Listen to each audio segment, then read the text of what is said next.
ಬೆಳಗಿನ ಜಾವದ ಮೃದುವಾದ ಬೆಳಕು ಕಾಡಿನ ಮರಗಳ ನಡುವಿನಿಂದ ಸೋಸಿ ಬರುತ್ತಿದ್ದಾಗ ಅದ್ವಿಕ್ ಮತ್ತು ಧ್ವನಿ ಹೇಗೋ ದಾರಿ ಹುಡುಕಿಕೊಂಡು ಬಂಗಲೆಯ ಅಂಗಳಕ್ಕೆ ಬಂದರು.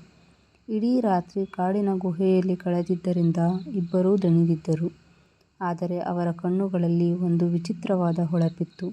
ಅದು ಕೇವಲ ದಾರಿ ಕಂಡುಕೊಂಡ ಸಮಾಧಾನವಲ್ಲ, ಬದಲಾಗಿ ಒಬ್ಬರನ್ನೊಬ್ಬರು ಕಂಡುಕೊಂಡ ಆತ್ಮವಿಶ್ವಾಸವಾಗಿತ್ತು.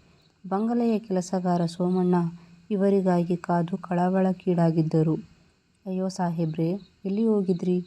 ಇಡೀ ರಾತ್ರಿ ಮಳೆ, ಕಾಡು ಪ್ರಾಣಿಗಳ ಭಯ" ಎಂದು ಅವರು ಗಾಬರಿಯಿಂದ ಹೇಳಿದರು.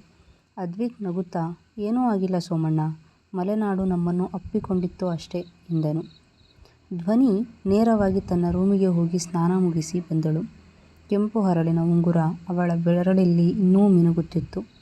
ಅದ್ವಿಕ್ ಸಹ ಬಟ್ಟೆ ಬದಲಿಸಿ ಬಂದಾಗ ಅವರಿಬ್ಬರ ಗಮನ ಮತ್ತೆ ಆ ಹಳೆಯ ಹಿತ್ತಾಳೆಯ ಪೆಟ್ಟಿಗೆಯ ಮೇಲೆ ಇತ್ತು.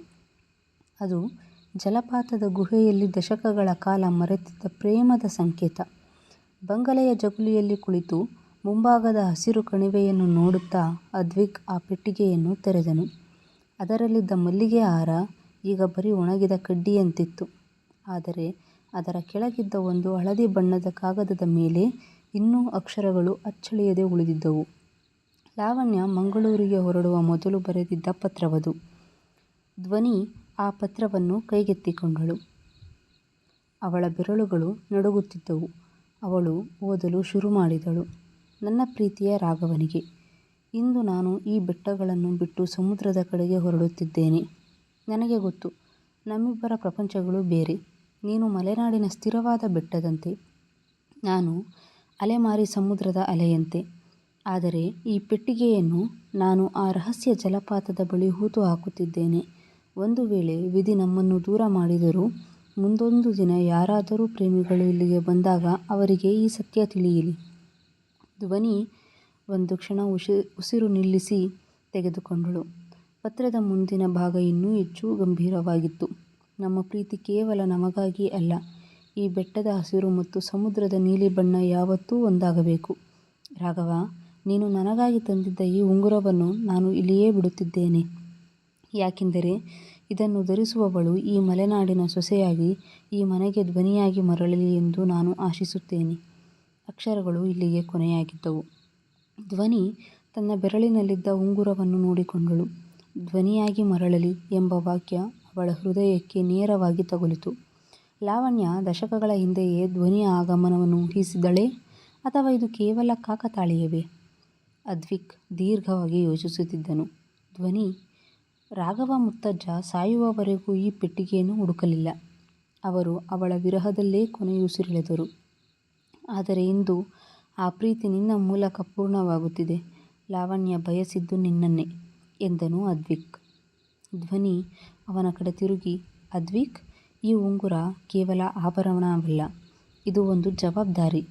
ರಾಘವ ಮತ್ತು ಲಾವಣ್ಯರ ಅಪೂರ್ಣ ಕಥೆಯನ್ನು ನಾವು ಪೂರ್ಣ ಮಾಡಬೇಕಿದೆ. ಆದರೆ ನಾವು ಮಂಗಳೂರಿಗೆ ಹೋಗಲೇಬೇಕು. ಅಲ್ಲಿನ ಸಮುದ್ರಕ್ಕೆ ಲಾವಣ್ಯಳ ಈ ಸಂದೇಶವನ್ನು ತಲುಪಿಸಬೇಕು" ಅಂದಳು. ಅದ್ವಿಕ್ ಒಪ್ಪಿಕೊಂಡನು. "ಹೌದು, ಮಲೆನಾಡಿನ ಕಥೆ ಮಂಗಳೂರಿನ ಅಲೆಗಳಲ್ಲಿ ಪೂರ್ಣವಾಗಬೇಕು. ನಾವು ನಾಳೆಯೇ ಹೊರಡೋಣ. ಆದರೆ ಹೋಗುವ ಮೊದಲು ಈ ಬಂಗಲೆಯಲ್ಲಿ ನಾವು ಒಂದು ನೆನಪನ್ನು ಬಿಟ್ಟು ಹೋಗೋಣ" ಎಂದು ಅವನು ತನ್ನ ಕ್ಯಾಮರಾ ತೆಗೆದು ಧ್ವನಿಯನ್ನು ಆ ಪತ್ರದೊಂದಿಗೆ ಫೋಟೋ ತೆಗೆದನು. ಆ ಫೋಟೋದಲ್ಲಿ ಧ್ವನಿ ಕೇವಲ ಒಬ್ಬ ಹುಡುಗಿಯಾಗಿರಲಿಲ್ಲ. ಅವಳು ಅತೀತ ಮತ್ತು ವರ್ತಮಾನವನ್ನು ಬೆಸೆಯುವ ಸೇತುವೆಯಾಗಿ ಕಂಡಳು. ಅಂದು ರಾತ್ರಿ ಇಡೀ ಬಂಗಲೆಯಲ್ಲಿ ಒಂದು ರೀತಿಯ ಶಾಂತಿ ನೆಲೆಸಿತ್ತು. ದಶಕಗಳ ಕಾಲ ಕಾಡುತ್ತಿದ್ದ ಆ ಅತೃಪ್ತ ಪ್ರೇಮದ ಆತ್ಮಗಳು ಈಗ ತೃಪ್ತಿಗೊಂಡಂತೆ ಭಾಸವಾಯಿತು. ಮರುದಿನ ಬೆಳಗ್ಗೆ ಅದ್ವಿಕ್ ಮತ್ತು ಧ್ವನಿ ಮಲೆನಾಡಿನ ಆ ಹಳೆಯ ಬಂಗಲೆಗೆ ಬೀಳ್ಕೊಡುಗೆ ನೀಡಿದರು. ಜೀಪ್ ಘಟ್ಟದ ತಿರುವುಗಳಲ್ಲಿ ಇಳಿಯುತ್ತಿದ್ದಂತೆ ಕಾಫಿ ತೋಟಗಳ ದಟ್ಟ ಹಸಿರು ಮೆಲ್ಲಗೆ ಮಾಯವಾಗಿ ಅಗಲವಾದ ರಸ್ತೆಗಳು ಮತ್ತು ತೆಂಗಿನ ಮರಗಳ ಸಾಲುಗಳು ಕಾಣಿಸತೊಡಗಿದವು. ಗಾಳಿಯಲ್ಲಿನ ತಂಪು ಕಡಿಮೆಯಾಗಿ ಉಪ್ಪು ಮಿಶ್ರಿತ ಸಮುದ್ರದ ಗಾಳಿಯ ಹಿತವಾದ ಉಷ್ಣತೆ ಅನುಭವಕ್ಕೆ ಬರಲಾರಂಭಿಸಿತು. ಧ್ವನಿ ಕಿಟಕಿಯ ಹೊರಗೆ ಕೈಚಾಚಿ ಆ ಬದಲಾಗುತ್ತಿರುವ ಗಾಳಿಯನ್ನು ಅನುಭವಿಸುತ್ತಿದ್ದಳು. "ಅದ್ವಿಕ್, ನೋಡಿ, ಗಾಳಿಯೇ ಬದಲಾಗಿದೆ. ಇಲ್ಲಿನ ಗಾಳಿಯಲ್ಲಿ ಒಂದು ರೀತಿಯ ಹಂಬಲವಿದೆ ಎಂದಳು. ಅದ್ವಿಕ್ ನಗುತ್ತಾ ಜೀಪಿನ ವೇಗ ಹೆಚ್ಚಿಸಿದನು. ಹೌದು ಧ್ವನಿ, ಬೆಟ್ಟಗಳು ನಮಗೆ ಮೌನವನ್ನು ಕಲಿಸಿದರೆ ಸಮುದ್ರ ನಮಗೆ ಮಾತುಗಳನ್ನು ಕಲಿಸುತ್ತದೆ. ರಾಘವ ಮುತ್ತಜ್ಜನ ಮೌನಕ್ಕೆ ಇಂದು ನಿನ್ನ ಮಂಗಳೂರಿನ ಸಮುದ್ರದಲ್ಲಿ ಉತ್ತರ ಸಿಗಲಿದೆ ಎಂದನು. ಸುಮಾರು 5 ಗಂಟೆಗಳ ಸುದೀರ್ಘ ಪ್ರಯಾಣದ ನಂತರ ಅವರು ಮಂಗಳೂರಿನ ಉಳ್ಳಾಲ ಸಮುದ್ರ ತೀರಕ್ಕೆ ತಲುಪಿದರು. ಸಂಜೆ 5 ಗಂಟೆಯ ಸಮಯ. ಸೂರ್ಯ ಪಶ್ಚಿಮದ ದಿಕ್ಕಿನಲ್ಲಿ ಕೆಂಪು ಮತ್ತು ಕಿತ್ತಳೆ ಬಣ್ಣದ ರಂಗೋಲಿಯನ್ನು ಬಿಡಿಸುತ್ತಿದ್ದನು. ಸಮುದ್ರದ ಅಲೆಗಳು ಅಬ್ಬರಿಸುತ್ತಾ ದಡಕ್ಕೆ ಬಂದು ಮರಳನ್ನು ಅಪ್ಪಿಕೊಳ್ಳುತ್ತಿದ್ದವು. ಧ್ವನಿ ಮತ್ತು ಅದ್ವಿಕ್ ಬರಿಗಾಲಿನಲ್ಲಿ ಮರಳಿನ ಮೇಲೆ ನಡೆಯಲಾರಂಭಿಸಿದರು. ಧ್ವನಿಯ ಕೈಯಲ್ಲಿದ್ದ ಆ ಹಳೆಯ ಪೆಟ್ಟಿಗೆ ಮತ್ತು ಅದರಲ್ಲಿನ ಲಾವಣ್ಯಳ ಪತ್ರ ಈಗ ಅಲೆಗಳ ಸಾಕ್ಷಿಯಾಗಿ ತೆರೆಯಲ್ಪಡಬೇಕಿತ್ತು. ಅವರು ಸಮುದ್ರಕ್ಕೆ ಚಾಚಿಕೊಂಡಿದ್ದ ಒಂದು ದೊಡ್ಡ ಕಲ್ಲಿನ ಮೇಲೆ ಕುಳಿತರು. ಅಲೆಗಳು ಆ ಕಲ್ಲಿಗೆ ಬಡಿದು ನೀರಿನ ಹನಿಗಳನ್ನು ಇವರ ಮುಖಕ್ಕೆ ಚಿಮುಕಿಸುತ್ತಿದ್ದವು. ಧ್ವನಿ ಆ ಪೆಟ್ಟಿಗೆಯಲ್ಲಿದ್ದ ಒಣಗಿದ ಮಲ್ಲಿಗೆ ಹಾರವನ್ನು ತೆಗೆದು ಸಮುದ್ರಕ್ಕೆ ಅರ್ಪಿಸಿದಳು. ಲಾವಣ್ಯ, ನಿನ್ನ ಪ್ರೀತಿಯ ಪರಿಮಳ ಈಗ ನಿನ್ನೂರಿನ ಸಮುದ್ರವನ್ನು ಸೇರುತ್ತಿದೆ. ನಿನ್ನ ಹಂಬಲ ಇಂದು ಪೂರ್ಣವಾಯಿತು ಎಂದು ಮೆಲ್ಲಗೆ ಪಿಸುಗುಟ್ಟಿದಳು. ಅದ್ವಿಕ್ ಧ್ವನಿಯ ಕೈ ಹಿಡಿದುಕೊಂಡನು. ಅವನ ಕಣ್ಣುಗಳಲ್ಲಿ ಸೂರ್ಯಾಸ್ತದ ಪ್ರತಿಬಿಂಬವಿತ್ತು. ಧ್ವನಿ, ರಾಘವ ಮುತ್ತಜ್ಜ ಬರೆಯಲಾಗದ ಆ ಕೊನೆಯ ಸಾಲುಗಳು ಈಗ ನನ್ನ ಮನಸ್ಸಿನಲ್ಲಿ ಮೂಡುತ್ತಿವೆ. ಅವರು ಹೇಳಬೇಕೆಂದಿದ್ದು ಕೇವಲ ಐ ಲವ್ ಯು ಎಂದಲ್ಲ, ಬದಲಾಗಿ ನೀನು ನನ್ನ ಉಸಿರಾಗಿ, ನನ್ನ ಪ್ರತಿಯೊಂದು ಫ್ರೇಮ್ನಲ್ಲಿಯೂ ಜೀವ ತುಂಬುವ ಜೀವವಾಗಿ ನನ್ನೊಂದಿಗೆ ಇರು ಎಂದು. ಧ್ವನಿ, ಈ ಸಮುದ್ರದ ಅಲೆಗಳ ಸಾಕ್ಷಿಯಾಗಿ ನಾನು ನಿನ್ನನ್ನು ಕೇಳುತ್ತಿದ್ದೇನೆ. ಈ ಮಲೆನಾಡಿನ ಬೆಟ್ಟಕ್ಕೆ ಕರಾವಳಿಯ ಧ್ವನಿಯಾಗಿ ನೀನು ನನ್ನ ಜೊತೆ ಇರುತ್ತೀಯಾ? ಧ್ವನಿಯ ಕಣ್ಣುಗಳಲ್ಲಿ ನೀರು ತುಂಬಿ ಬಂತು. ಅವಳು ಆ ಕೆಂಪು ಅರಳಿನ ಉಂಗುರವಿರುವ ತನ್ನ ಕೈಯನ್ನು ಅದ್ವಿಕ್ನ ಕೈ ಮೇಲೆ ಇಟ್ಟಳು. ಅದ್ವಿಕ್, ನಾನು ಕೇವಲ ಧ್ವನಿಯಲ್ಲ, ನಿನ್ನ ಪ್ರತಿಯೊಂದು ಮೌನಕ್ಕೂ ಅರ್ಥ ನೀಡುವ ಜೀವವಾಗಿ ಇರುತ್ತೇನೆ.